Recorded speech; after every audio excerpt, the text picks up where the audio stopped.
Amanda feels her heart racing as the test subject screams on the television screen. She observes him as he looks down at the see-through cylinder pressed against his bare abdomen. Several rats are trapped inside the cylinder, screeching against the subject's skin. The thermometer inside displays 97 degrees Fahrenheit. The rats are agitated, stuck between the glass and his stomach. They cannot escape the heat. Amanda is pleased to see the subject cry as rats claw at his skin. Then he succumbs to his flaw, activating the trap's last mechanism. Amanda feels a jolt of adrenaline as a board rises inside the cylinder glued to the subject's abdomen, opposite to the ravenous rats, letting through a hissing cobra. The snake uncoils, and the rats go wild. They claw and gnaw madly at the subject's stomach to escape the snake. One rat ventures inside the subject's gut. Amanda smiles as she watches him scream in agony. Game over. Amanda feels exhilarated as she rushes to the next room to find John Kramer, but her heart sinks when she is welcomed by John's exhausted frown. He wipes the sweat off his brow and praises her efforts, but criticizes her plan. Suffering seemed to be the trap's sole design. Pain can be used as punishment, but first it must be offered as redemption. Amanda frowns. After all her hard work, how could he doubt her? His teachings are law. This new chance in life is too precious for her to squander away. She looks up as John leans over the table to catch his breath. His inhale turns into a coughing fit, and she hands him a bottle of water. Amanda can see that their time together is limited. There can be no room for mistakes. She will be his successor and continue what he started.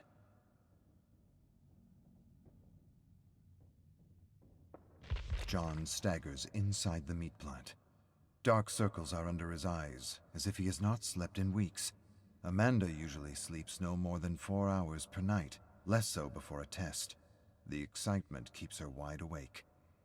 Amanda's eyes fall on the large folder in John's hands. Another test? John nods.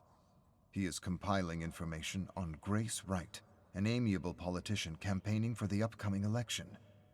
Amanda watches him as he massages his temples. He looks worse than last week. How long did she have to learn everything about his craft? A few years? A couple of months? To protect their legacy, she needs to be ready when the time comes. She must continue John's work as Jigsaw, the successor. Amanda reaches for the folder in his hands.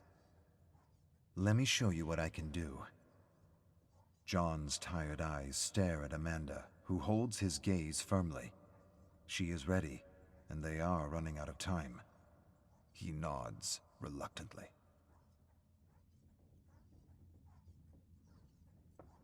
Amanda turns on the television and sees Grace Wright's beaming face on the screen. The elections are tonight. Several sheets slide over the printer's tray, falling at Amanda's feet. She snatches them from the ground. Earlier today, she broke into Grace's inbox to find her flaw. The test must be perfect. Perhaps John will be able to rest once he is convinced that his life's work is in capable hands. Amanda pores over a series of documents and emails exchanged between Grace and a lawyer from 10 years ago. A certain Ben Fairfax threatened to expose a scandal relating to when Grace joined the city council. The lawsuit was settled swiftly. But the emails continued between Grace and her lawyer. Amanda found a report showing that Xanax Industries, a copper exporter in the area, poured waste directly into the Hilford River, contaminating the groundwater. The city's decayed century-old water lines were unable to filter the filth. Grace covered up the lawsuit to avoid adding to the city's increasing taxes. For 10 years, filth has been poured into the water of Grace's oblivious voters. Amanda looks down at the glass of water sitting on her desk. She dumps it into the sink and grabs a bottle of vodka from the freezer. Icy bitterness rolls off her tongue, hitting her palate with a herbal kick. Not an ideal way to hydrate, but safer than Hilford tap water. On the television, confetti are falling on Grace's smooth brown hair. The polls are in. and Grace Wright has been elected as mayor.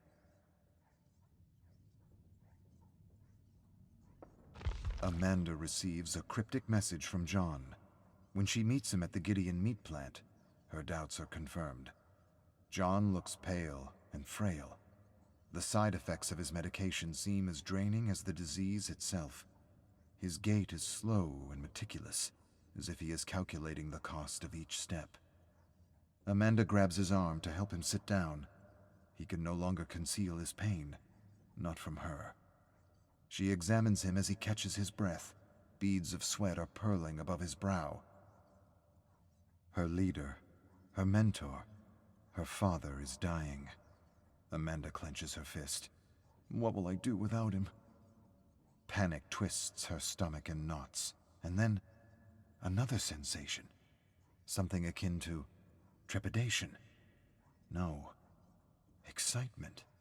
A thrilling rush of freedom. Complete control. John asks about Grace's test, and Amanda reassures him.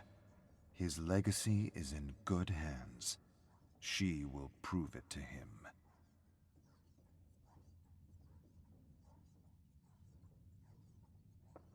Amanda's temples are throbbing.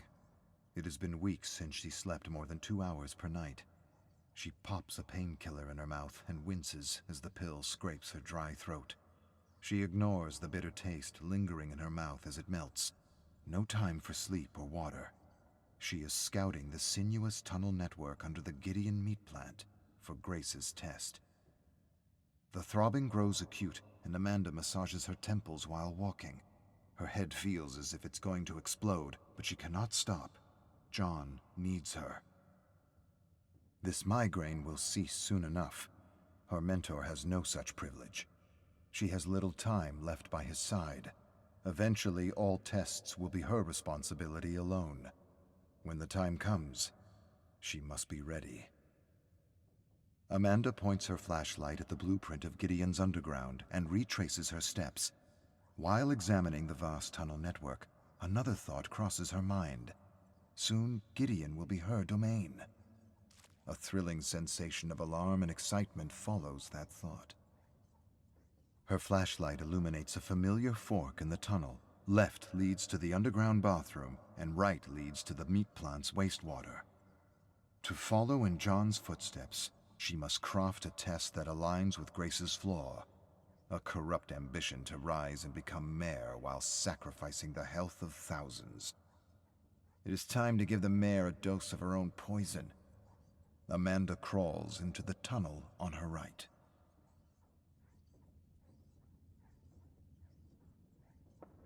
Amanda is hiding in Grace's bathroom behind the drawn shower curtain. Her heart is racing as she waits for the perfect moment to strike. This is her favorite part.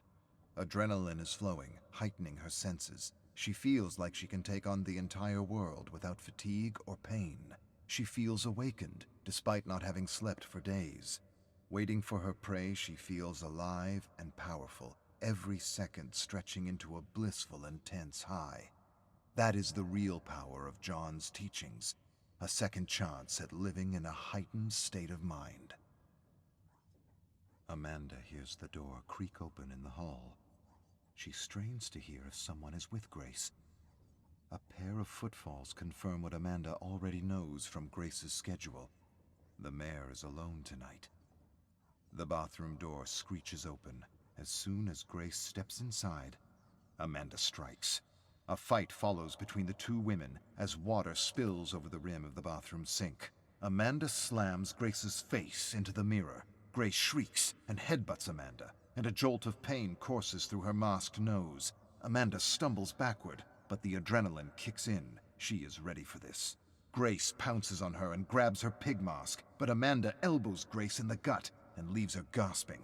As Grace catches her breath, Amanda rolls over and slams Grace's head into the heated floor. Grace is knocked out.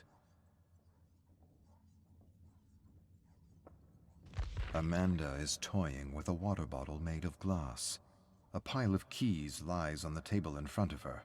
None of them matter, except for one. She should insert this key inside the bottle, but Amanda hesitates. If she does, Grace could use it to escape. A freshly elected mayor would make a useful ally, and a powerful successor for John. Amanda's grip tightens on the bottle.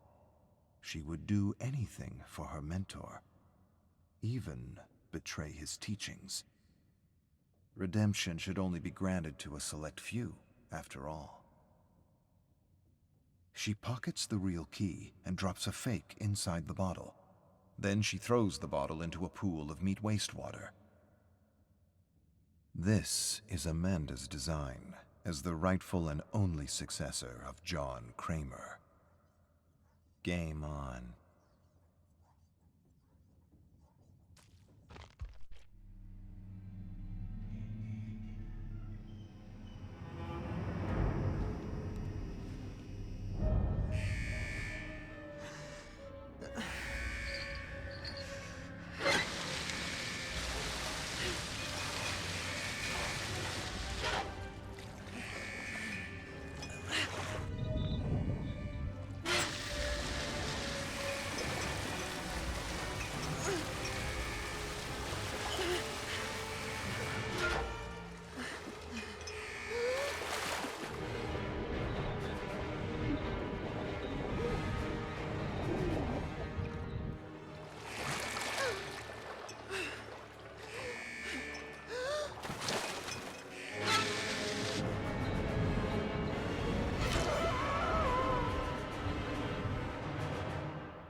Weariness clings to Detective David Tapp as he exits the car.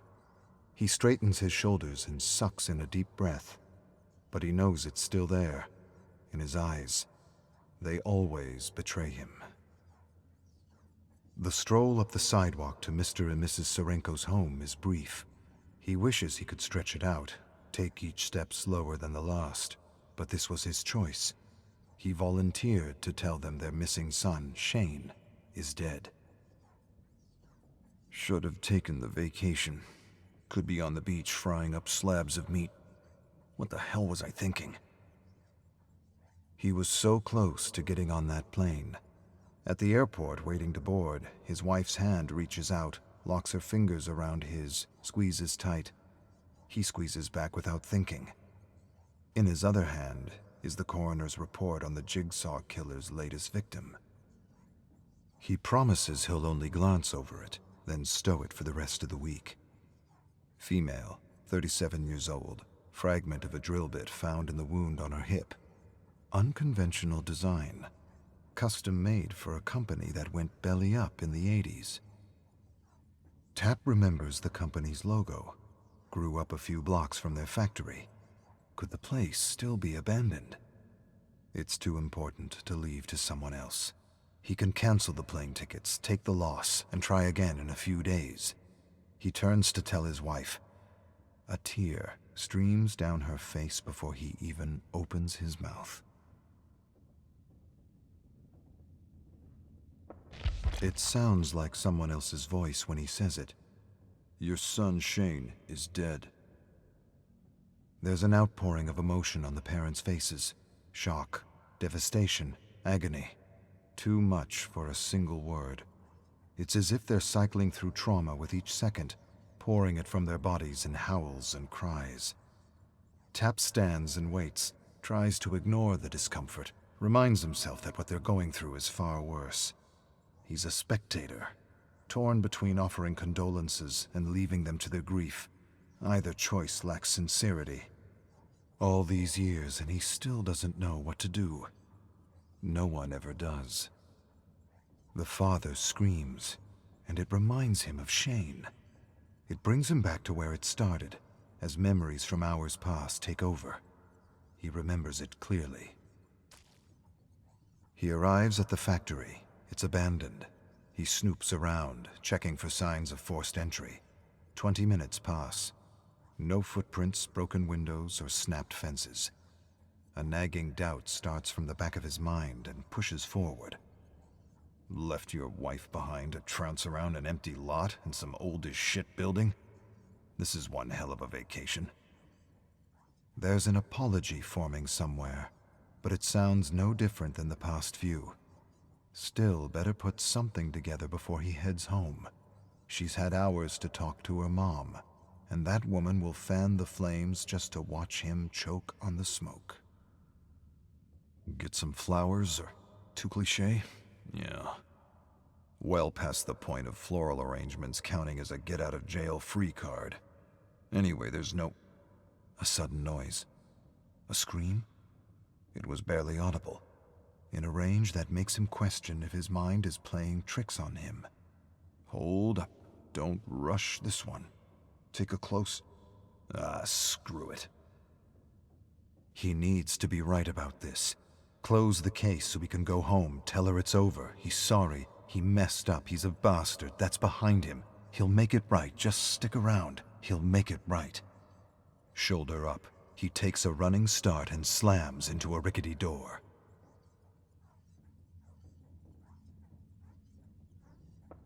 Mrs. Serenko asks him to come in and talk over tea. He'd rather find a bar stool and a place to hang his head.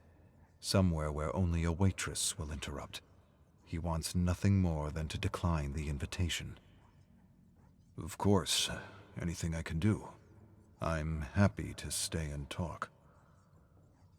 He settles onto a dusty couch, letting his tea go cold on the side table, chai spice. Wife used to make it for him when they started dating. Didn't like it then either, but he'd drink it anyway. It made her happy. Maybe it made him happy too. Hearing the kettle whistle, sipping at a teacup, seemed like the kind of thing married people do. Can't remember when she stopped serving it. Shane's parents smile between tears as they recount stories of their son. Every now and then reality hits and one of them chokes up, excusing him or herself for a minute. Tapp moves his hand alongside his radio, hoping that a voice on the other end requests his help. Mrs. Serenko dabs her eyes as she recalls the last year of Shane's life. Such a gentle boy, that one. He was broken-hearted over his fiancée leaving. Wanted to make things right with her, but never really did. She just kind of got away. And he fell apart, dropped out of college, drifted day to day without a path to stand on. Never really recovered. Stopped living, I guess. Lost that sparkle. Tapp reacts with a consoling look, but inside, he's mentally recording the information for his report. Testing those who have given up on life. It fits Jigsaw's M.O. Shane lost his will and abandoned his future. That's some kind of sin in this madman's book. The sick asshole strapped the poor kid into a trap to teach him a lesson. Discomfort being necessary to mend a broken heart. Could be. At this point, he knows Jigsaw better than he knows anyone. Shit. Anyone. He tries to rattle the thought from his head, finds some other memory to torture himself on. Mrs. Serenko's voice in the background decides for him. Shane. He had the chance to save him, and he blew it.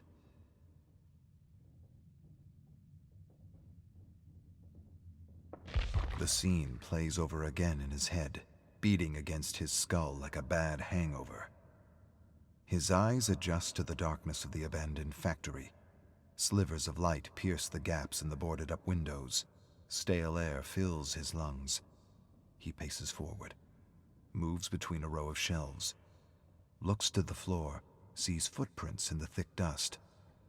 With a calm, steady movement, he unholsters his gun, stops, listens, waits to see if the intruder will give themselves away. Nothing but silence. Takes another step forward and... Metal screeches on the concrete floor. The shelf beside Tapp leans towards him, looming tall, heavy. Adrenaline takes over. Time appears to slow. For a millisecond, he intercepts a thought intended for his subconscious. Will she cry when they tell her I'm dead? Neurons fire for one singular purpose. Jump, shift weight, push off, extend arms, brace for impact. He hits the ground hard. A deafening crash echoes around him. He looks back to see the shelf collapsed where he was a split second ago, his gun pinned beneath it. Footsteps barrel along the floor. A cloaked figure flees into the shadows. Tapp jumps to his feet and gives chase.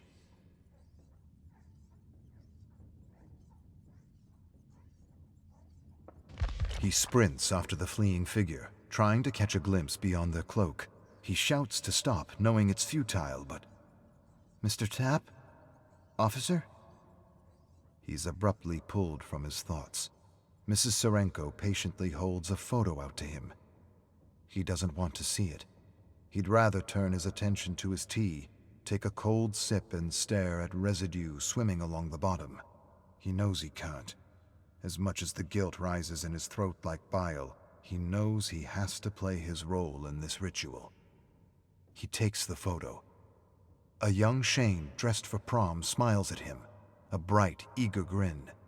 But what Tapp sees quickly fades until all that's there is a murdered boy, pain and fear etched onto his face.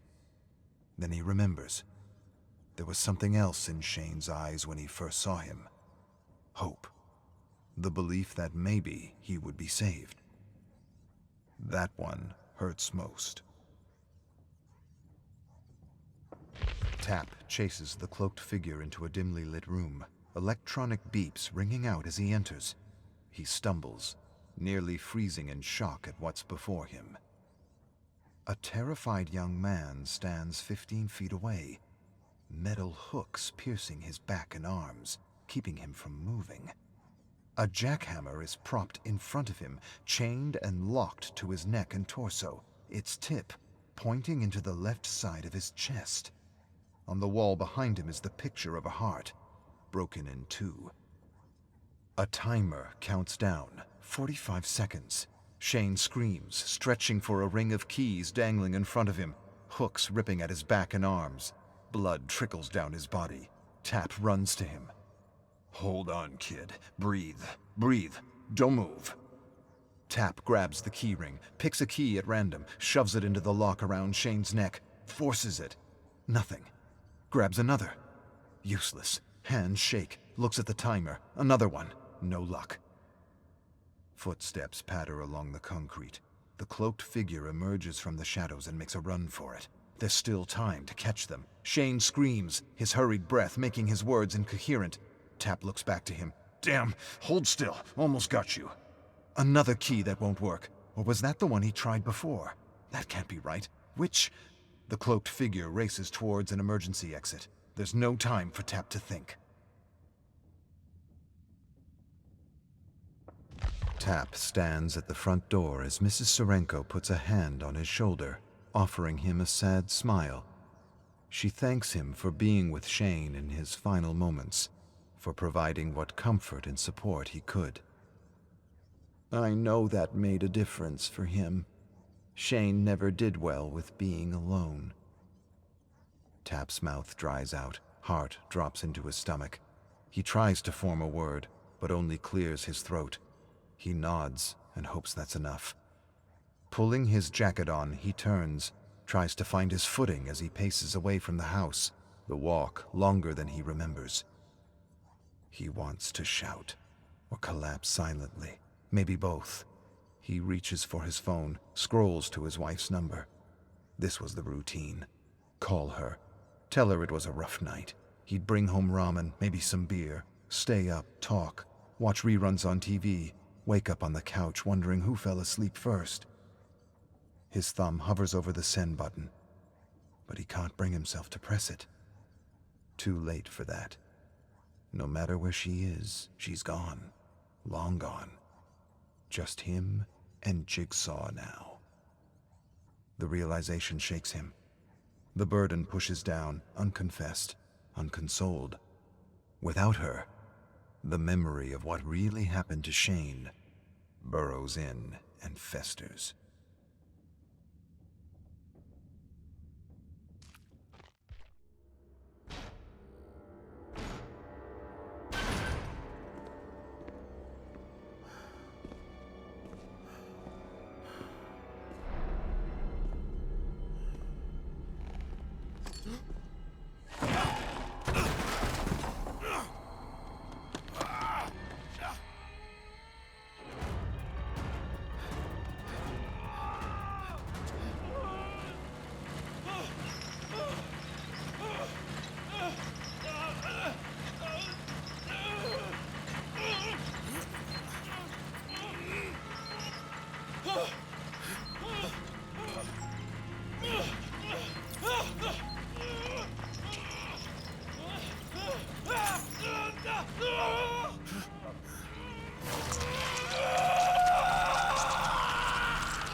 Arcus, 27. Most of the fiction featuring Hattie and Jordan end with one of the siblings disappearing, which accounts for some of the contradicting memories I've discovered in the fog. I believe there are several actual Hatties and Jordans stuck here with all the others. The memories I've studied so far conflict with one another so that they rarely line up with each other or the fictional stories I found in the Chamber of Blood. However, I must always remember that the collected stories and artwork in the chamber are interpretive. They are not exact, and they were more or less inspired by several versions of the siblings that exist, or will exist, or have existed within the endless tapestry that is the Omniverse. The truth is, the unknowns have collected so many stories that I don't know where to begin my research. Currently, I am focusing on the Red Crane and 12 to Midnight to better understand how the Black Fog works and how the characters in these stories may have been able to interact with it to their advantage. There are also many versions of déjà vuism that relate a story of how one man found a way into the darkest recesses of this dimension to save the one he loved. But the story doesn't go into the details of how he managed to find a way in, and I will have to go through other versions of the story to see if there is any information that can help me. Better yet, I am hoping to find his actual memories within the fog, to give me a sense of how he found a way into this realm.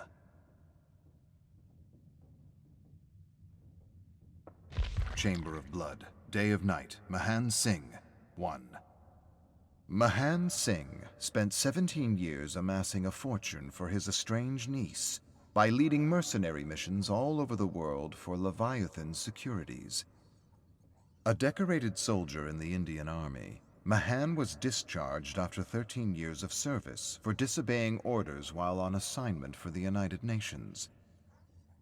Shortly afterward, he joined Leviathan and found himself on a series of strange assignments that involved securing haunted locations and procuring strange artifacts of an occult nature. Locations and artifacts that seemed worthless, but were of grave importance to governments and organizations for some reason or another. Mahan didn't know what to make of it. To him, it all felt like a kind of invisible war between secret societies that were somehow able to use governments and corporations like pieces on a chessboard for a bunch of old, moldy books and geometric trinkets from forgotten civilizations.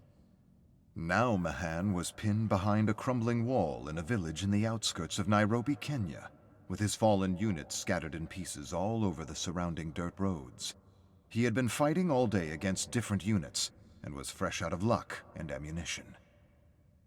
"There's no way out of here," he told himself. "I've got no support, no ammunition, no luck."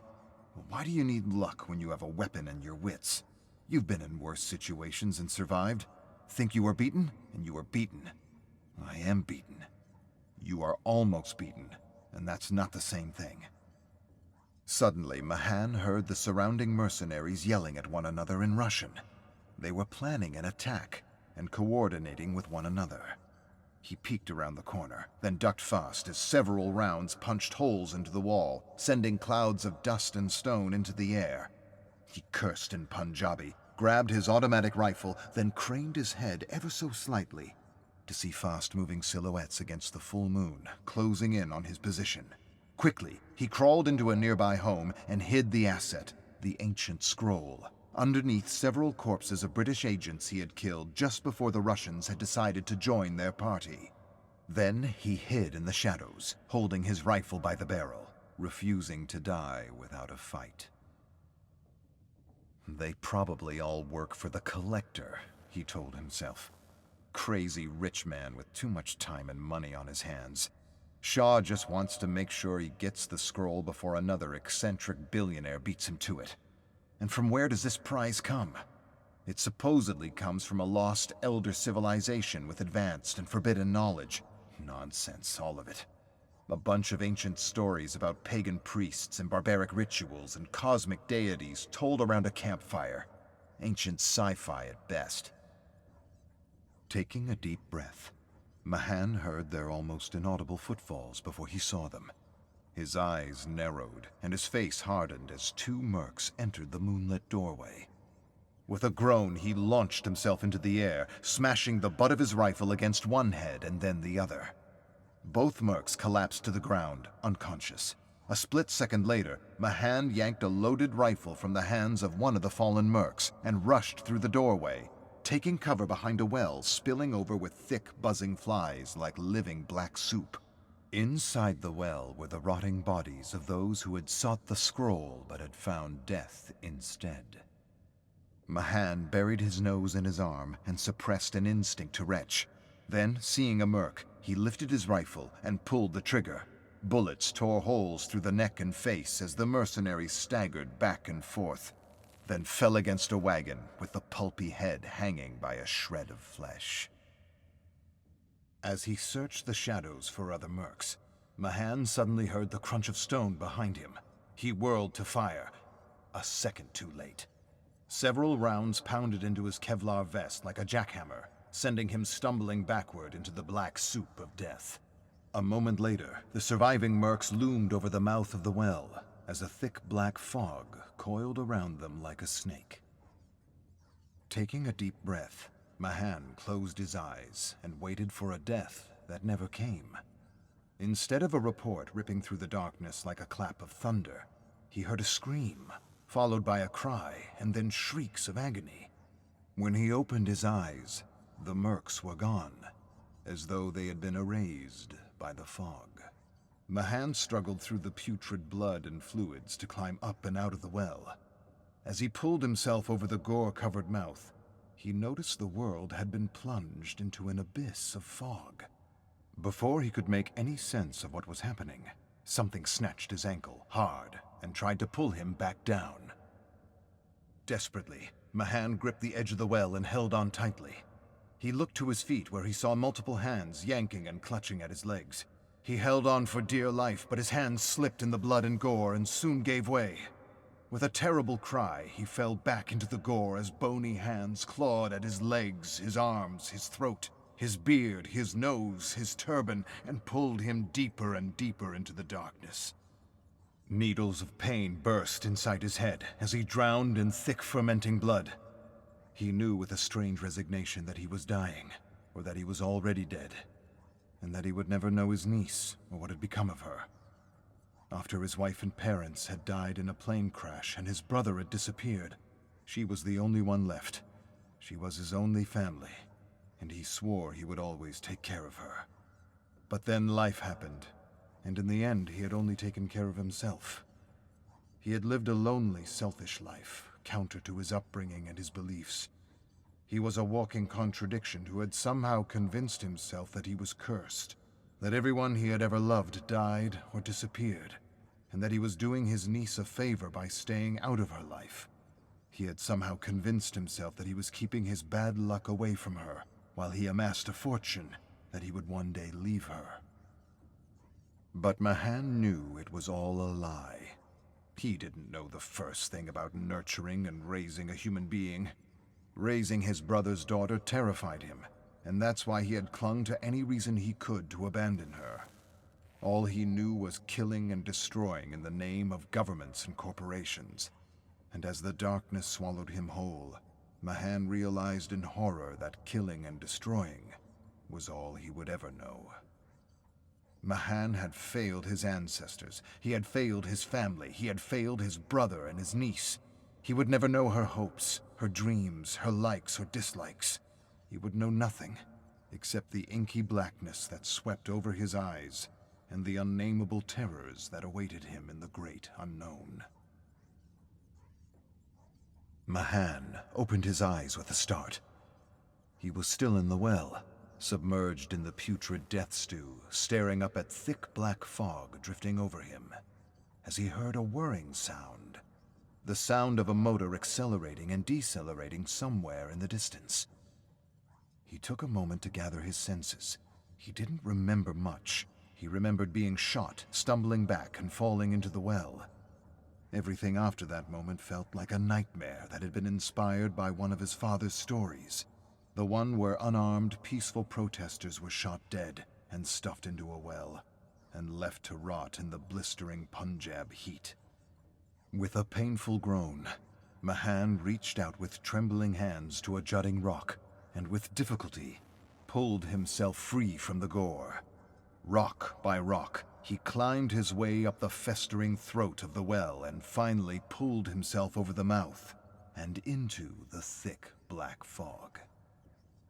A cry sounded over the incessant whir of the machine, and Mahan quickly realized he wasn't in Kenya anymore. He stood and took in his surroundings. There were strange structures like factories submerged in the fog. Scattered around the structures were piles of clothes and bodies set ablaze. Above in the pale red sky, crows circled and cawed, adding to the oppressive cacophony. "Help, please." Mahan heard a woman crying for help coming from a bank of fog. Snapping out of his daze, he extended his hands and waved a tunnel through the fog, searching for the source of the sound. "Help, someone, please." The disembodied voice reached him again, and she somehow seemed close and far at the same time. He froze to listen carefully, but all he could hear was the incessant whirring of the motor accelerating and decelerating. "Help." There it was again. He moved left, then right, and finally he reached a woman in pilot fatigues, stuck in a trap of twisted barbed wire. Without a word, he pulled the metal thorns out of her legs as she winced and squirmed in pain with every movement. "I don't know what happened or how I ended up here." Her voice trailed away, and she seemed bewildered. "What's the last thing you remember?" Mahan asked as he struggled with the barbed wire. The pilot stumbled back and answered with intermittent groans as she nursed her wounds. "I was on patrol, soaring through clear blue skies, when this black cloud suddenly appeared, and then the plane began to shake and break apart, and I don't know. I was here." A sudden click, and they both turned wide-eyed to face the barrel of a rifle. Behind the rifle, a man in black fatigues appraised them. "Who the fuck are you two?" Mahan raised a hand. "Wait, careful. We're not a threat. We're just as confused as you." Who are you and what are you doing in Texas? Are you CIA? Is this some kind of test? Mahan gritted his teeth. "This ain't a test, and I'm pretty sure this ain't Texas." Who are you? The agent shoved his rifle in Mahan's face. But before Mahan could answer, a Japanese woman in a black and red kimono emerged from the fog, unsheathing a katana with a high-pitched ring. She yelled at them in Japanese, and Mahan extended a calming hand to her. "Please, put the sword down." He then turned to the agent. "Please, put the gun down. Let's figure this out." Who are you? The agent yelled, pushing the muzzle in Mahan's face. I won't ask again. "I can tell you who I am, but that's not the question, is it?" Yeah. What's the question, then? "Where?" Mahan said flatly, motioning to the destroyed factories, the craters, and the smoldering piles of trash and bodies. "I should think the question is, where? Where are we?" Another voice came from behind. "He's right, you know." Mahan turned to watch a man with a police jacket emerge from the fog. "We're still trying to figure that one out. But right now, we should all be asking, how?" "How?" Mahan repeated. "Yes," the detective said. "How much time do we have before the horror finds—" Before he could finish his sentence, a shriek, followed by a high-pitched whine, startled them. A moment later, a mass of melded humanity and machine came at them. Mahan could make out several heads, all shrieking battle cries in different languages, attached to a patchwork of charred scraps from missiles, tanks, fighter jets, and nuclear submarines, all bearing flags and strange logos of brands from different periods he vaguely remembered. He stared at this monstrous chimera in shock, and wasn't quite sure what he was looking at. The horror, he called it, looks more like the embodiment of war. Sponsored war. Mahan swallowed a thickness growing in his throat as the horror rushed the stunned agent and tore his head off, swallowing the terrified face and dripping neck like a ripe cherry. Then its ghastly mouth opened wide, and a stream of fire torched the jerking headless corpse as it collapsed into a heap of industrial garbage. Not waiting to be next, the samurai lunged at the monstrosity, and with incredible speed and precision, cut it to pieces. Then all of them watched in disbelief as the pieces of flesh and metal slowly disintegrated into the living fog. The detective sighed. "It will be back," he said, appraising the samurai. 18th or 19th century, Red Crown clan. You're not the first. We could definitely use your skills here. The samurai sheathed her katana and grasped at the fog as though trying to capture pieces of it to study, as though she recognized it. Mahan approached the detective. "Where exactly is here?" But the detective didn't answer. He merely turned his back on them and walked away, saying, "Follow me, if you want to escape." Mahan took in a deep breath and gathered his senses. Then he took to his heels and followed the detective into the unknown with the samurai and the fighter pilot in tow. Mahan followed the detective through a labyrinth of bombed-out factories and mountains of garbage set ablaze. At the center of this industrial hell was a giant machine with hooks and cameras and television screens of every possible brand and size, broadcasting moments of Mahan's life, as though his brain was a Wi-Fi signal that could stream his memories, his darkest memories. And not just his memories, but the memories of the samurai, the pilot, and the detective. It was as though they had been selected by some unnameable and incompressible intelligence for mere entertainment. The detective stopped when he reached what seemed to be a submarine hatch, surrounded by a pile of smoldering trash and mangled, charred bodies. "Get in," he yelled, opening the hatch. "I'll explain what I know when we're safe." "Where does it lead?" Mahan asked. "Away from here," the detective said. "And that's all you should care about right now. We don't have time for explanations, but when we're safe, Ben will answer all your questions as best he can. Right now, you need to—" A clanking noise suddenly interrupted him. "Go, go, go!" The detective yelled as the horror came at them from the shadows. Instantly, he pulled out his flashlight, distracting the horror as Mahan and the others escaped down the hatch.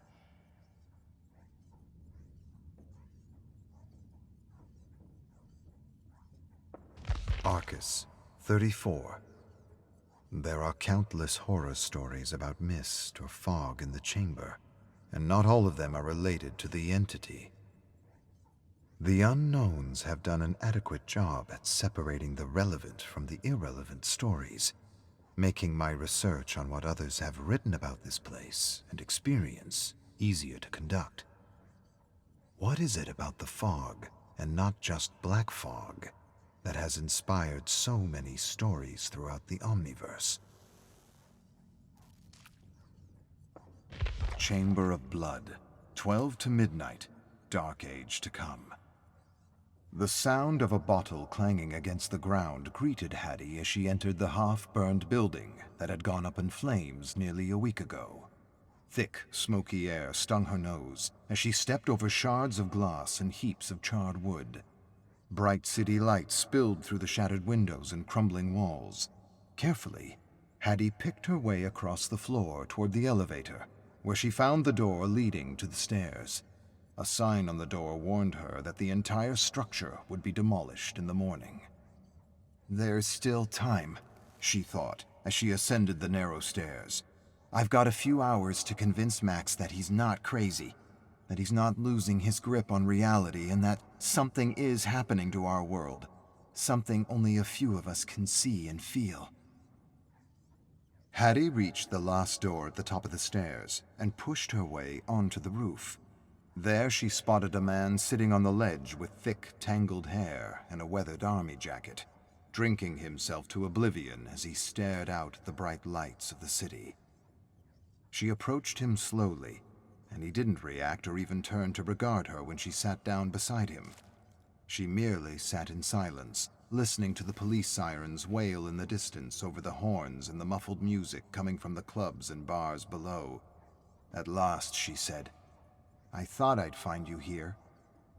Max took a few swallows of rum. "I don't know you." "But I know you, Maxwell." "I don't care where you're from. I don't want to talk." "Yes, I can see that. You want to drink." "Perceptive," he said sarcastically, then extended the bottle toward her. "You're welcome to join." "No, thank you, Mr. Holt." "How do you know my name?" "I know much more about you, Max." "You CIA? FBI? "If I were, you'd already be dead," Hattie said. "You were an Olympic biathlon athlete. You were a soldier. Iraq, Syria, Afghanistan. You left the military after an incident, and after that you kind of pulled yourself off the grid." "You know how to use a search engine. You get a gold medal. Now leave me alone to my quiet time." Max raised the bottle and took another swig. Hattie narrowed her eyes and looked to the shadows on the roof beyond him. She couldn't see anything, but she could hear disembodied voices talking to him. She shut them out, then leaned closer to him. "I know you see and hear things others can't. I know they follow you. I know you want them to stop. And I didn't get all that from a search engine." Max lowered the bottle from his lips and fixed his gaze on a couple arguing on the sidewalk below. "You don't know what I hear, what I see." "Things from another place, another world, another realm." Max swallowed a growing lump in his throat. Hattie paused, then continued. "Something otherworldly attacked your unit, and you survived because of your abilities, and now no one believes a word of it. You were ridiculed, discharged, and silenced with an endless supply of opioids to fog your memory and neutralize your questions." Hattie stopped as his eyes filled with tears. "You're not crazy, Max. You saw what you saw, and no drug or drink in the world will relieve the guilt or stop the nightmares. And that's why you're here, isn't it? Waiting for morning to make it all stop." Max cleared his throat. "What do you want?" "Your skills and abilities on my team." "And what team is that?" "The one that is trying to stop the end of the world." Max laughed uproariously, then stopped at once. "You're serious?" Hattie grabbed the bottle out of his hands, took a swig, handed it back to him, and nodded gravely. Max shook his head. "What do you know about what happened to my unit?" "Not much," Hattie admitted. "What I do know is there are some very powerful people who have the answers, or think they have the answers you're looking for. What I do know is that since I was a teen, I've been caught in the crossfire between two warring groups that need people like us to access this other realm and bring things back. I've been running from them for the last 40 years, and I've helped others like us from suffering an unknown fate at their cruel hands." Max's face hardened. "They laughed at me. They said something in me snapped, and that I had imagined the fog and the creatures that came out of it." Hattie shook her head. "You didn't imagine anything. I lost my brother in the same way." They exchanged a look. "He's not dead. I can still hear him. I do. But I can't see him." "Where is he?" Hattie shrugged. "I don't know. All I know is we're not the only ones who lost friends and loved ones to this phenomenon. And if we work together, we might one day see them again." Max laughed and pulled on his bottle. "So you're recruiting me? Is that what you're doing? Recruiting me in some kind of paranormal army? He laughed again in disbelief. Hattie watched him laugh. I'm giving you what you need. And what is that? A second chance, Hattie answered flatly. Purpose, meaning, a chance to save others from being murdered or used by the same assholes who are coming for you right now as we speak. Max laughed. What are you talking about? Who's coming for me? I have a list. Hattie broke off abruptly. She pulled out a gun from her jacket and shot two dim figures in the head as they emerged from the exit door. She then jerked to her feet and hurried to the bodies, searching their jackets for IDs without any success. There'll be more, she said, looking up at Max as he stepped beside her with wide, confused eyes. You're at the top of their list, and that's why I'm here. What list? What are you talking about? Follow me, Hattie said, and I'll explain everything. Max nodded, dropped his bottle with a loud clang, and followed Hattie down the stairs, through the charred building, and out into the alley where a cab was waiting for them. Max Holt stood in the basement of the Park and Sherwood bookstore, examining a wall of pictures, notes, and numbers, covered by a web of red string highlighting connections. He narrowed his gaze on hundreds, if not thousands, of missing people from all over the world. Tacked between the pictures and notes were transcripts of horror stories from various podcasts, decoded into numbers and coordinates. He then glanced around the room and noticed artifacts and artworks from ancient civilizations he did not recognize from any history book he had ever read. And he had read many. He turned back to the wall and noticed for the first time a picture of his unit in Afghanistan, among countless other units that were missing in action. His face grew stern, his eyes narrowed, and he turned to Hattie and asked, "Is this the list?" Hattie stepped beside him. This is the list of those we failed. Her eyes fixed on a picture of her brother at a World War II Zeppelin crash site in the French Alps, where they had recovered several wonder weapons that a secret unit of German soldiers was transporting for the Thule Society. It was the last time she had seen him before he had disappeared. The list is of those that are being targeted by some very powerful and disturbed elites. They will either be killed in ritual sacrifice, or they will be used as tools to search areas that overlap with another dimension. I don't understand. I know. It's a lot to take in. But these groups, they communicate through random podcasts and deliver encoded messages in stories and media, and we do our best to decode them. Max scoffed. Is this some kind of joke?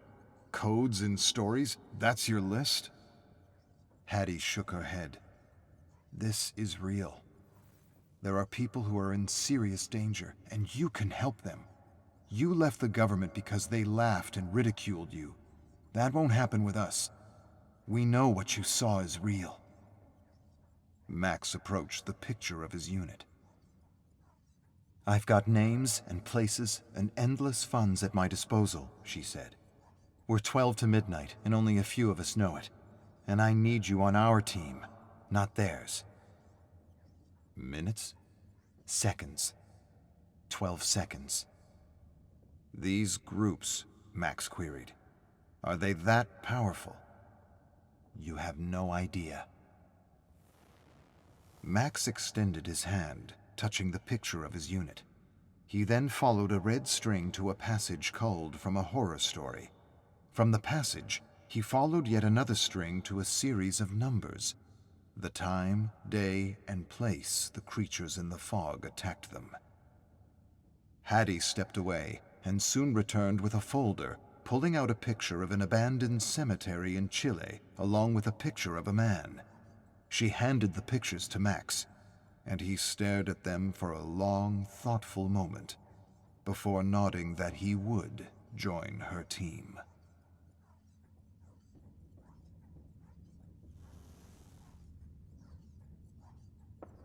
Chamber of Blood. Rabbits attack hiker in Colorado. A hiker is in critical condition after being bitten by a dozen rabbits that escaped the Ascendic Research Institute, an emergency responder said Friday. The hiker was bitten in the legs and face near Misty Lake, said National Park Ranger Steve Downer. The hiker's condition was unknown Friday, but doctors are optimistic. Chamber of Blood, The Red Crane, Veil of Blood, 1. Several paths led to the harbor where peasants and merchants had witnessed the strange appearance of a foreign ship. They discussed the ship and the arrival in the surrounding villages with mingled anger, fear, and curiosity. Most believed the foreigners were here to disseminate contraband and rob their beloved land of precious artifacts. Many believed a band of thieves was selling these precious goods to these foreigners in exchange for their weapons. Some even claimed that they had seen these thieves on the gangway, loading stolen artifacts and relics from fallen lords and noble families onto their ship. Saku Nakano stood in the moonlight, considering her options. There was the long and safe route along the dirt road, and there were shorter routes through the dark and deadly woods, where many unlucky villagers had been killed by creatures, it was said, not of this world. Saku knew of these cursed places all too well. She had lost her entire clan to these mist-enshrouded areas over the years, and now she roamed the country, the last of the Red Crown clan, seeking out the great corruption that was upon her people, finishing what her clan had started centuries ago. The enemies to her clan, the Black Serpent Society, served a 9-headed serpent made of black mist. They believed the Black Serpent would grant them powers and boons beyond human comprehension in this world and the next, in exchange for unquestioning devotion. They were convinced that the Black Mist Serpent was a demon that slithered through these wooded, cursed areas, creating doorways into what they called the belly of the serpent, or just the belly. Saku turned toward the dark woods, and sensing raw evil in her midst, she prepared to enter, thinking about the hushed conversations she had overheard in the nearby markets. She remembered the merchant hacking and gutting fish as he talked to a woman who was going through a bag of oysters she had just gathered in the sea. She remembered them talking about how they had seen bandits with pistols and gunpowder, and other strange weapons. I remember them mentioning the foreigners, she thought. They said they were Dutchmen. They were on the wharf, speaking fluent Japanese with unknown merchants in plain kimonos, with the exception of a strange serpent crest. They described the crest as a 9-headed serpent, twisted in a circular knot as it chased its 9 tails. They described only a few sailors, and how most of the crew had perished of an unnamed disease during the voyage across the ocean. A sudden laugh interrupted her thoughts. Where's your husband? A man in a plain brown kimono looked her up and down in the pearly light of the moon as he approached her. Saku met his gaze, but did not react or respond. The man placed his hand lightly on the hilt of his sword as he continued to appraise her. She was tall and lean, with strong, sinuous arms and piercing dark eyes. She had long, black-oiled hair gathered in a perfect queue, doubled over and tied neatly with a red and white sash. She wore thong sandals and a simple black kimono. A vibrant red sash around her waist held 2 scabbard swords. One sword was short and straight. The other was long and curved at the tip. Where are your papers? The man edged closer to her with dim recognition in his eyes. He had heard rumors of an Onimusha in a black and red kimono roaming the land, destroying the wicked while protecting those who could not protect themselves. Or did she roam the land seeking justice for her butchered clan? Or was she a bandit leader who raided and pillaged villages? The man couldn't quite remember what he had heard, and he had forgotten the name people had given her. It was related to her clan and its origin. That much he knew, but not much more. It would have helped if he had paid closer attention when his wife had been discussing her many adventures with her sisters. But he had ignored most of the stories as exaggerated gossip and legends, not unlike that other samurai that everyone called a demon. There was no such thing as a demon samurai, and there was certainly no such thing as a woman samurai that could perform all the feats the stories claimed she had performed. Saku breathed deeply and placed her hand near the hilt of her long sword. "Do you not see I am addressing you? Where are your papers? Answer me, With impossible speed, Saku whirled her sword in a gleaming silver arc, and the man's torso toppled off his hips, and a fountain of warm crimson fed the ground. The twisted mouth twitched as it sputtered bile and blood and tried to make out the words, "Red Crane." He had remembered. A moment too late. Returning her sword to its scabbard, Saku sighed and said an inward prayer for the brute. Then she stepped over his jerking torso and entered the belly of the serpent. With careful, silent steps, Saku pushed smoothly through the belly, paying close attention to the lurking black mist slithering through gnarled trees that seemed to shift and waver with her every step, as though to intimidate her. "Don't make a sound," she thought, stepping down a slope through noiseless shadows toward the sound of waves crashing against rocks. She was close to the wharf. She could smell the seaweed, fish, and salt in the air. There was also something else. A strange heaviness in the atmosphere. Staring up through the shaking canopy, she saw thick clouds marching across the sky. She sensed the floor moving and looked down to see her legs completely submerged in the creeping mist. A moment later, a branch cracked not 10 paces away, and she knew she wasn't alone anymore. Saku neither ran nor hid. She froze, closed her eyes, listening carefully for threats approaching through the black mist that heaved and moved as though it were alive. Saku knew she was somehow, as difficult as it was to explain, in 2 worlds at once.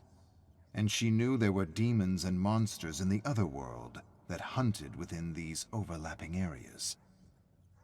Saku didn't know much about this other world. What she knew, she had learned from her mother and father. The Black Serpent Society, they had once explained, believed the Black Mist Serpent was a living deity that consumed people, towns, civilizations, and worlds. The Black Serpent Society believed that within the belly there was lost knowledge and power from all these consumed worlds that could help them usher in a golden age of peace, prosperity, and abundance. Their dedication, their devotion, their ritualistic killings were, in the end, for the betterment of humanity. The Red Crown clan, however, believed the promise of a golden age was nothing more than a cosmic ruse, a shiny gold lure to snag minnows, fish, and whales in the abyss. With a deep breath, Saku sensed the threats were gone. She opened her eyes and continued through wavering light and shadow as the wind began to pick up and the mist grew thicker. But then she stopped suddenly when she heard a familiar roar. A thunderous roar that seemed to shake the world. This time, she didn't close her eyes. She didn't run.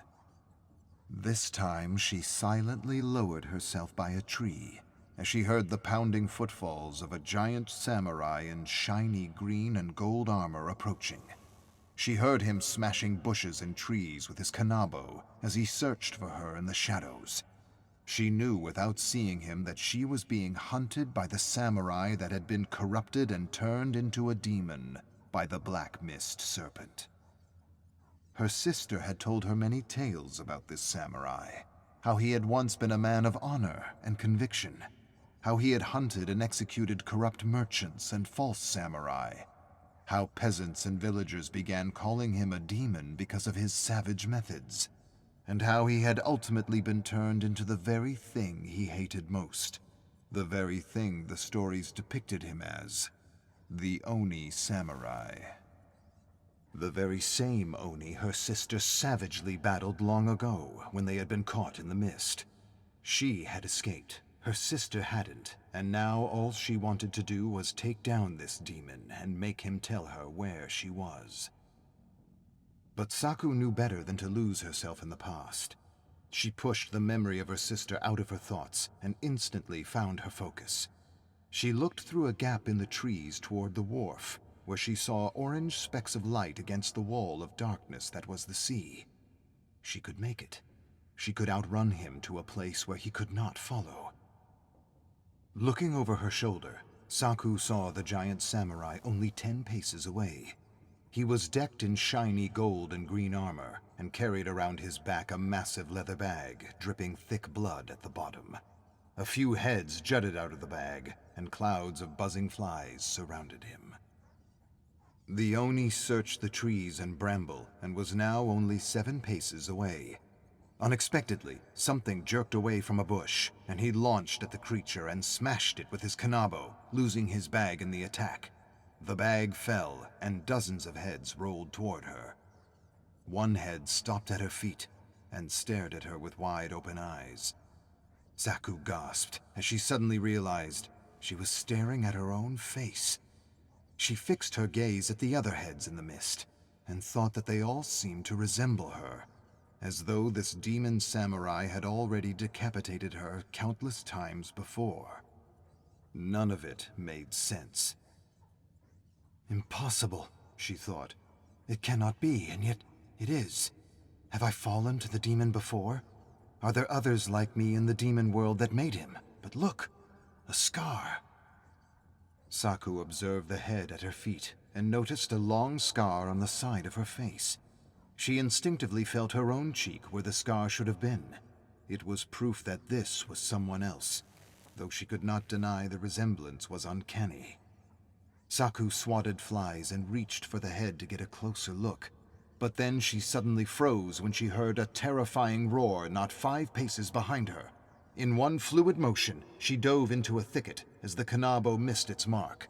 Without a moment to spare, she scrambled to her feet and turned just in time to see a gore-covered kanabo with the crushed head of a rabbit coming down on her with devastating speed.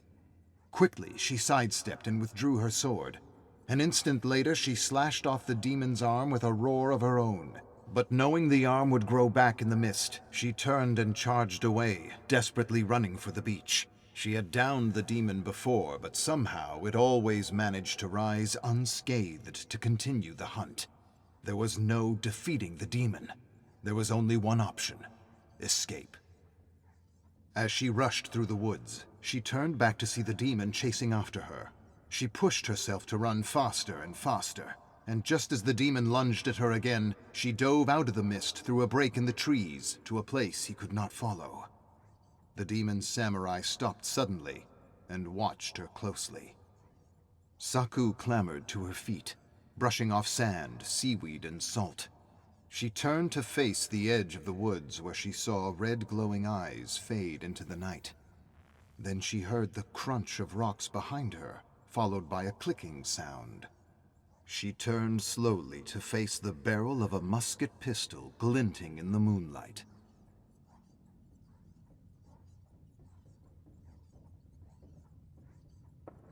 Chamber of Blood, the Red Crane, Veil of Blood 2. Saku looked beyond the pistol, to a man in a dark kimono and short black hair. He inched closer to her with a smile, but she did not move nor give him the satisfaction of flinching. She met his gaze and edged back slightly.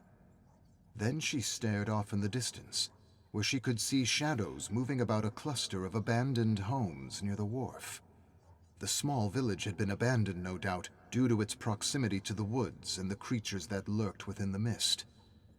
The man cleared his throat and placed the barrel inches from her face. Saku stared into his eyes without fear or concern. She looked down at his sandals and back to his eyes.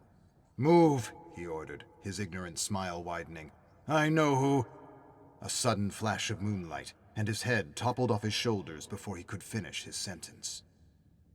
Saku watched the headless body spray warm blood into the cool night as it jerked left and right and finally collapsed into a mound of shells and seaweed, startling a nervous crab that instantly scuttled away into the gloom of the night. Saku gripped her sword and patiently picked her way through the jagged rock formations to reach the small village, where black serpent brutes guarded the area against anyone who might try to interfere with their dark rituals and secret trade negotiations. She moved silently through the shadows, following the edge of a home. She froze when she heard footsteps approaching. She slowly placed her back against the wall and waited. She peeked around the corner and saw two thugs telling stories about the demon samurai. She crouched slightly. Then, like a mighty tigress, she leaped into the air and thrust her sword through the two heads. They jerked violently, then collapsed when she pulled her sword from their skulls. She took a moment to survey the area, then made her way noiselessly to the wharf, where three thugs laughed and made jokes about the strange red alcohol the foreigners had shared with them. She held her sword firm, and she started toward them, practically gliding with quick, smooth steps. Just as one brute turned to meet her focused gaze, she lunged with blinding speed and... Three headless bodies suddenly staggered stupidly in the dark and collapsed into each other, with arterial blood spraying darkness against the bright light of the moon. Wiping warm blood off her face, she climbed a series of crates, moved past a clump of fishing nets, and crouched by the gangplank. She listened carefully for movement and heard steps just above in the ship. When the footsteps receded to silence, she moved stealthily up the gangplank and halted, scanning the ship, spotting one thug sitting cross-legged on a crate. Beside him were several other crates bearing the VOC logo and name of the Dutch East India Company. Carefully, Saku embarked on the ship and moved toward the brute. But just as she prepared to pounce, she heard a click, followed by a high-pitched wheeling sound. It took her less than a moment to understand she had been lured into a trap, less than a moment too late. Before Saku had time to react, she felt the heaviness of a net collapse over her as dozens of thugs surrounded her with dirty looks and curses. She then watched the sitting thug, the leader of the group, turn to face her. The leader smiled, stood briskly, and laughed. "We thought you might show up," he said as he approached her. He made a quick wave with his hand, and the thugs instantly trained musket pistols on her. "You've been quite busy interfering with our good work." She didn't respond, but she pushed and pulled against the net to gauge its strength. She glared at him as she realized this was no chance ambush. The Black Serpent Society had been tracking her and had somehow managed to trap her. The leader shook his head at her. "Your clan is destroyed. Your weapon is irrelevant and outdated. You're outnumbered and trapped. And still you think you can do the impossible." This will be difficult, she thought, but not impossible. I've been in worse situations and survived. Saku inched closer to the leader as he smiled at her. She believed his reluctance to shoot her was evidence that they wanted her alive for one of their rituals. The leader motioned to all the thugs and laughed again. Saku gritted her teeth and studied the thugs as they slowly closed in on her from every direction. She looked into the leader's thieving dark eyes and saw all the lies and treachery of the Black Serpent Society. Then, looking beyond his eyes, she visualized herself triumphing against her enemy, leaping from thug to thug, cutting them down with her sword like weeds. Suddenly, the leader barked orders, snapping her back to reality.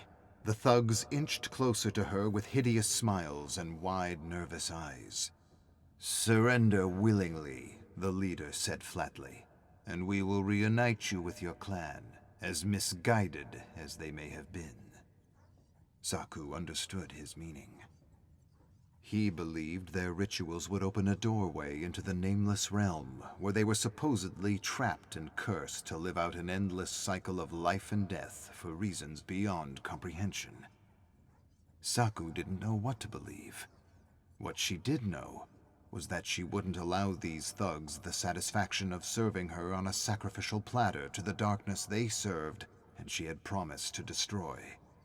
She had made an oath long ago as a member of the Red Crown clan to cleanse the world of the reeking corruption that was the Black Serpent Society, and she planned to honor that oath.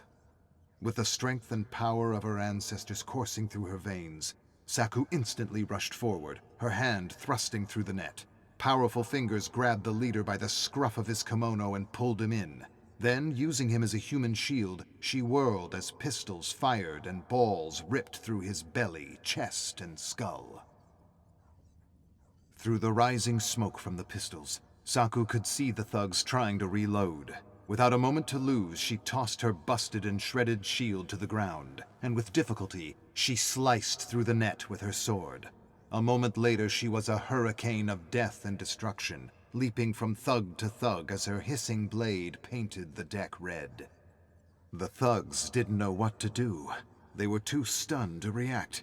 It was like fighting a ghost, a monstrous shadow, a formless mist with swords for claws.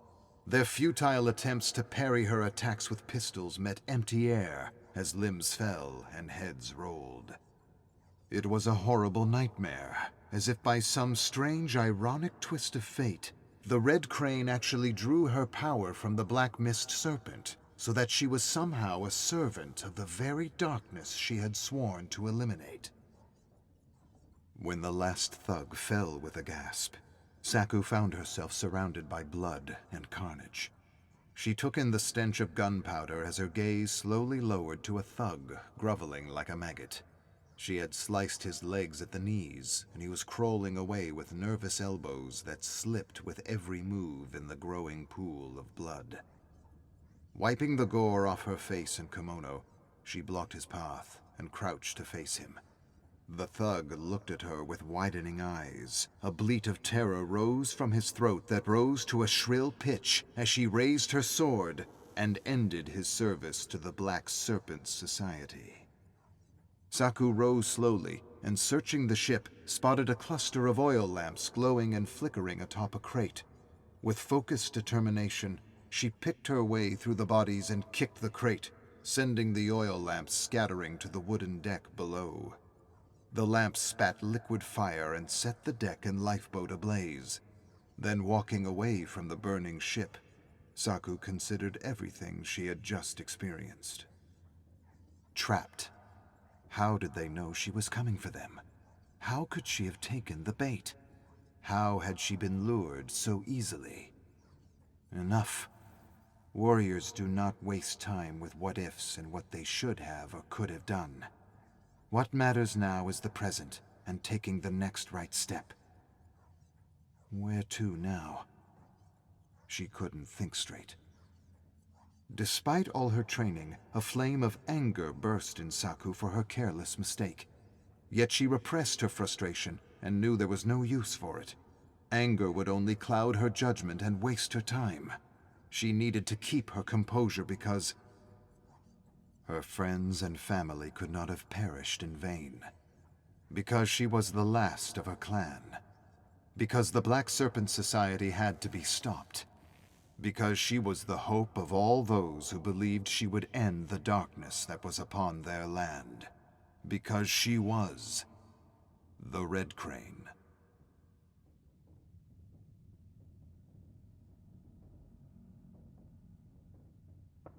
Arcus, 41.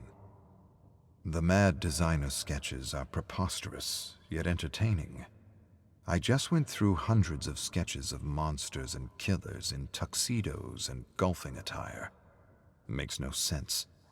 And yet I found myself pinning these absurd illustrations in my study. They have absolutely no value to my investigation, yet they made me smile, even laugh, and perhaps that's enough. Perhaps helping me forget the horrors of this place, even for just a moment, turns the absurdity of these designs into a kind of medicine. As much as I take offense to the complete disregard the mad designer has for these characters, I can't help but search the Chamber of Blood for more Emperor Dwight illustrations. They are, so far, my favorite. Arcus, 8542. The creatures move around the fog, watching me without attacking. They're waiting for the perfect moment, which will never come, for I have barricaded every door and window and practiced savage and efficient combat maneuvers with my 9-iron. I've caught glimpses of their forms, and they are ever changing, as though imitating all the monsters I've read about in my favorite stories, as though the fog itself were an extension of my dark imagination and fears.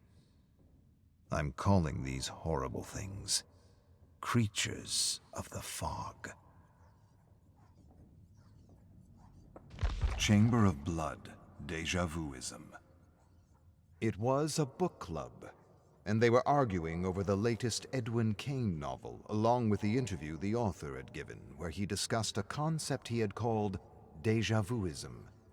He put forward the theory that our brains are biological quantum computers with vast networking abilities beyond our current understanding of physics. Cain believed that our quantum brains could connect to other beings with similar frequencies within the multiverse, as though they were interdimensional cell phones. The club members, who discussed these theories and how they sometimes felt their inner voice was another version of themselves, advising them from another time or place, began telling stories about instincts, gut feelings, and deja vu experiences that felt all too real. There was one skeptic who scoffed at the idea of the multiverse. He thought the idea was ridiculous comic book nonsense, and he laughed at the very notion that our brains were interconnected multidimensional computers that received or projected ideas from the ether. One woman exclaimed, "It could be true. Such a theory would help us understand why ideas seem to come to us as a group, or why so many similar ideas seem to bubble up all over the world at pretty much the same time. Who's to say we aren't all tapping into the same stream of ideas?" The skeptic answered, "It's just coincidence. That's all it is when a bunch of people from different places come up with similar ideas. And coincidence has nothing to do with the multiverse or other versions of ourselves in the universe." Another man shook his head and said, "I don't really agree. There's shit out there we just don't understand. And I recently read the idea for Wi-Fi and cell phones came from a bunch of scientists trying to understand a gland in our brain. A gland that's bioluminescent and seems to be searching for signals. Granted, this could be online misinformation, but what is true, and what many cultures believe, is that our artists can tap into things not of this world. What I found interesting was how Cain said these visions that artists receive are only accessible to those who experience trauma when they're young, those who have been bullied, abused, exiled, those who have learned to shut out their reality for self-protection in order to fully experience other realities." A woman added, "The door to the physical world closes, the door to another world opens." The skeptic laughed and was just about to speak when another woman, an aspiring storyteller, interrupted him and said, "I get visions and dreams about the same place all the time. One of my recurring dreams is of Romulus and how he is taken up by a massive black storm cloud and brought to this dark realm where he's chased by a hideous creature, a monster that could not possibly exist. What's strange is he's not alone. He's not the only being hunted. He's with a biker and 2 other Scottish men who at first I thought were sailors. But then I had this other dream that showed me that they were, in fact, lighthouse keepers. I did some research and I could swear by the pictures that the biker I was seeing was Yui Kimura, the one who disappeared a few years ago."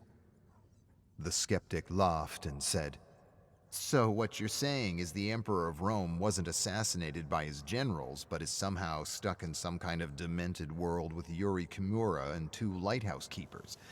This, you somehow believe, is real. Romulus and Yui are running from a monster as we sip coffee and tea in our cozy chairs and talk books and authors. This is what you're putting forward as something possible? Something reasonable for all of us to believe?" A woman said, "It sounds a bit out there, but maybe there are things in the cosmos that are beyond reason or science." Another woman beamed at the aspiring storyteller and said, "Real or not, you should write a story for your blog or even for your next performance. I think it would be a lot of fun, even if it does require a little suspension of disbelief." The aspiring storyteller smiled and answered, "Actually, I have a draft I've been working on, which I wanted to share with the group before I posted it.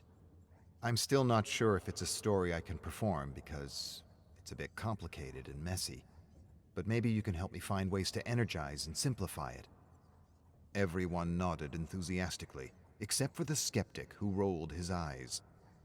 The storyteller pulled out a coffee-stained notebook and opened it to a story that she still hadn't titled. She took a deep, calming breath and began.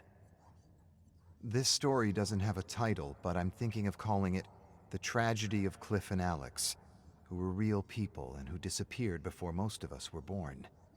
Now, I'm not one to believe in conspiracy theories or urban legends, but their story, which I acquired through extensive interviews and research, opened my mind to the possibility that there is more to our lives than that which can be seen or proven." The skeptic quipped, "Well, that's convenient, isn't it?" The storyteller ignored his comment and continued. "Love, for example, exists and ceases to exist just as soon as we indulge in proofs and evidence. As soon as there is doubt, as soon as there is a need for proof, love is dead. And yet we know love is real. And we know, don't we, that love is quite unreasonable. It's powerful, it's maddening, and we hate that we can't define it. Love exists, and it doesn't need to be proven in any way, shape, or form for it to be real." The storyteller made an exaggerated gesture to grab something in the empty air. And yet, just as soon as you try to grasp it, it tatters at the touch. Cliff Barra always loved horror movies. He started making scary movies when his father bought him his first Super 8 camera. And so it comes to no surprise that he grew up to be a famous director who translated his favorite Gothic novels and horror stories to the silver screen. It's also no surprise that when he met Alex DeMauro, an equally famous art director known for his brilliant and visionary production sets and costume designs, that they were instantly smitten with one another. Together, it's safe to say, they produced some of the scariest and most iconic films to date. But all this changed when Alex suddenly disappeared while on set, in a rolling cloud of black fog the crew insisted they had not designed. From that point on, the movie stopped. A great heaviness came over Cliff as he found himself confronted by the horror that he would never see Alex again. He turned his back on his friends, his career, his life, and he became possessed by an obsession to find out what had happened to Alex. Investigations into this strange fog led him to a group of people searching for missing loved ones. With this group, he learned about the existence of secret cults and societies that understood the black fog and the strange realm from which it came. He dug deeper and deeper, discovering his old movie set wasn't haunted as everyone said it was, but was a kind of doorway to another realm. So he returned to the haunted movie set where Alex disappeared and waited and waited. He waited for days until finally he heard Alex's laughter, and with the laughter came the fog, and the fog rolled in and carried him away. And so Cliff ended up in another world that defied his wildest nightmares. He followed Alex's voice through a darkness that had never known the light of day. At last, he came upon a forest of wooden stakes bearing skewered heads. He picked his way through the stakes, inspecting each head. The scene reminded him of one of the first films he had made as a teenager. He soon came to one head that resembled an old producer friend of his. Suddenly, the eyes sprang open, and Cliff started. At once, all the heads came alive, taunting and ridiculing him like he had been ridiculed as a child for his passions and hobbies. But Cliff stayed the course despite the insults and the taunts that he would never see Alex again. One head of the thousands shouted louder than the rest. The head screamed that Alex was being corrupted and that he should turn back before it was too late. Realizing this severed head knew more than the rest, Cliff kicked the stake and caught the head as it toppled off. The head protested and yelled that it had once been a king, and it didn't want to be in the hands of a commoner. And Cliff promised the king he would release him after, and only after, he helped him find Alex. Long story short, the head led Cliff to the edge of a massive gate that surrounded a town that resembled every production set Alex had ever designed for Cliff.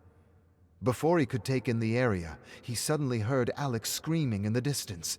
The king warned Cliff not to interfere with the process and explained that Alex was being twisted and tortured into a brutal, murdering monster for reasons they would never understand. But Cliff couldn't bear to hear Alex suffer. Every agonizing scream was a dagger in his heart, and so, dropping the head, he climbed over the gate and, unperturbed by the formless creatures moving in the fog, he followed the cries to the top of the castle he recognized from his Frankenstein film.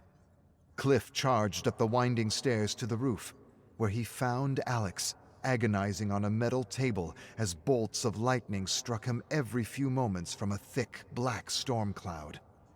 All around him in glass prisons, filled with formaldehyde, were all the monsters Alex had ever designed since he was a child. Cliff couldn't believe what he was seeing.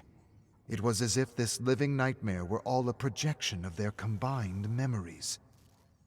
Cliff didn't even try to understand what was happening or what he was experiencing. Without hesitation, he rushed up to Alex, not knowing what to do. In the shadows, he spotted an axe on the cobblestone floor and instantly grabbed it.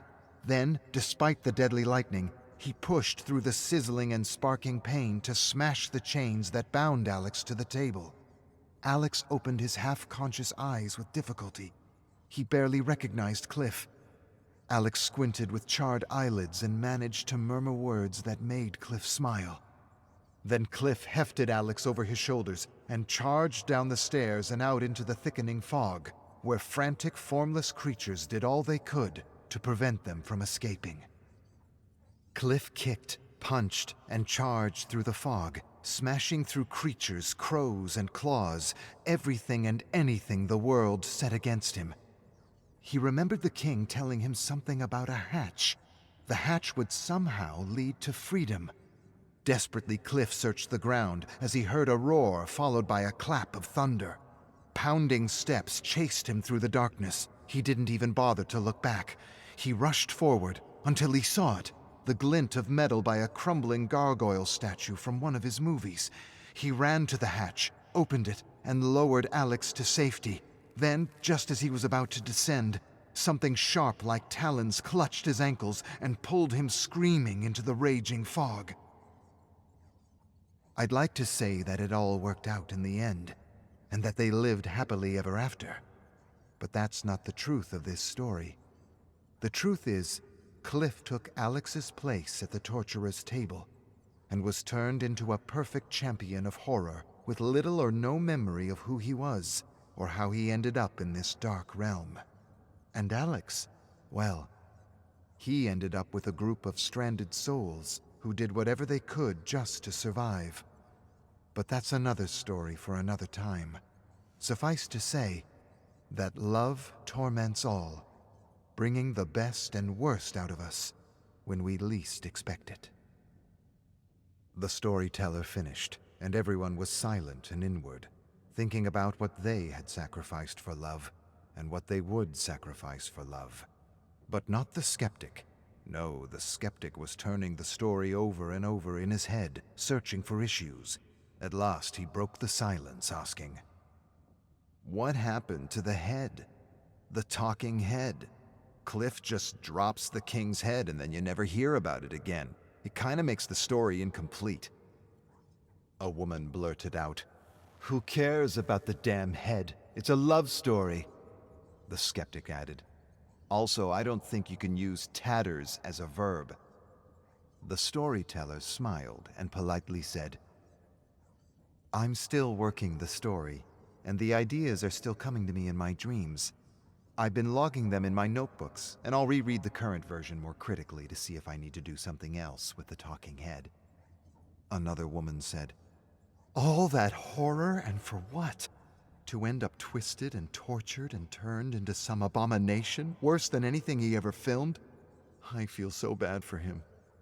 A man said, "I don't. Not because I don't like him as a character, but because that's just the kind of things we do for love. The horrible and the beautiful. The bitter and the sweet. The euphoria and the madness."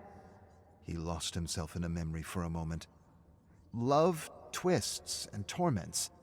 And I'm sure there's nothing that dark world can do to anyone that would surpass the torment of not knowing what had happened to a loved one. Or worse, the regret of knowing what had happened and not doing anything. Another man said, "Well, I do hope you publish this story on your blog. I found it heartbreaking and terrifying. And I guess I'm wondering if you really think this is what happened to the real Cliff and Alex." The storyteller shrugged and closed her notebook as she prepared to leave. She wasn't sure what she believed anymore. The skeptic laughed and said, "I'll tell you what I think. I think the real Cliff and Alex faked their disappearance to get out of the limelight, and they moved far, far away to some gorgeous exotic island where they're eating grapes, drinking margaritas, and living happily ever after." The man said, "Well, I do hope you're right, and the story is just a story. But if you're not, well, I hope Alex will one day be able to do for Cliff what Cliff did for him." A woman said, "It kinda makes you wonder if the characters we read about in the books are actually real somewhere." Another woman said, "A story in this world, reality in another." The storyteller stood, smiled at all the book club members, and excused herself as she had an early shift at the cafe. Everyone said goodbye, watched her disappear out the door, and then returned to their discussion about Edwin Cain, déjà vuism, and the story they had just heard.